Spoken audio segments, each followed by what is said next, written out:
आश्विन शुक्ल पूर्णिमा को शरद पूर्णिमा कहा जाता है। धर्मशास्त्रों में इस दिन को कोजागर व्रत या कौमुदी व्रत भी कहते हैं। भगवान श्री कृष्ण ने जगत की भलाई के लिए इसे रासोत्सव का दिन निर्धारित किया है, क्योंकि कहा जाता है कि इस रात्रि को चंद्रमा की किरणों से अमृत बरसता है। इस दिन मंदिरों में विशेष पूजा का आयोजन किया जाता है। भगवान को रात्रि नैवेद्य के लिए खीर का भोग लगाते हैं। शरद पूर्णिमा से ही कार्तिक स्नान और व्रत प्रारंभ हो जाते हैं। माताएं अपनी संतान की मंगल कामना के लिए व्रत रखती हैं।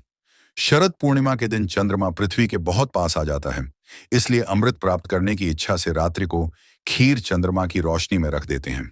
इस दिन चंद्र रोशनी में सुई में धागा पिरोने से आंखों की रोशनी तेज होती है। आइए सुनते हैं शरद पूर्णिमा व्रत कथा। प्राचीन समय की बात है। एक जमींदार के दो पुत्रियां थीं। पहली पुत्री इस व्रत को पूरा करती थी तथा दूसरी पुत्री अधूरा किया करती। इस कारण दूसरी पुत्री के संतान जन्म लेते ही मर जाया करती।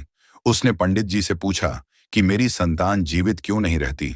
तब पंडित जी ने बताया, क्योंकि तुम पूर्णिमा व्रत को अधूरा करती हो, इसका दोष तुम्हें लग रहा है, इसलिए तुम्हारी संतान जीवित नहीं रहती।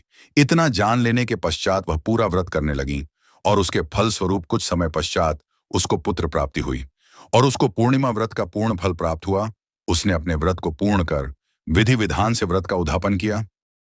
तो आइए जानते हैं कि व्रत का उद्यापन कैसे करें जिससे व्रत का पूर्ण फल प्राप्त हो। यदि कोई शरद पूर्णिमा व्रत को रखे तो वह 13 पूर्णिमा पूर्ण करने के बाद व्रत का उद्यापन करें। उद्यापन में चांदी के लोटे में मेवा भरकर चावल रोली से पूजा करें। उसके ऊपर रुपया चढ़ाकर सासू जी के पांव लगकर उन्हें देवें। यदि कोई चुनड़ी पूनम के दिन व्रत रखे तो वह 13 पूर्णिमा करने के बाद सासू जी को चुनड़ी देवें।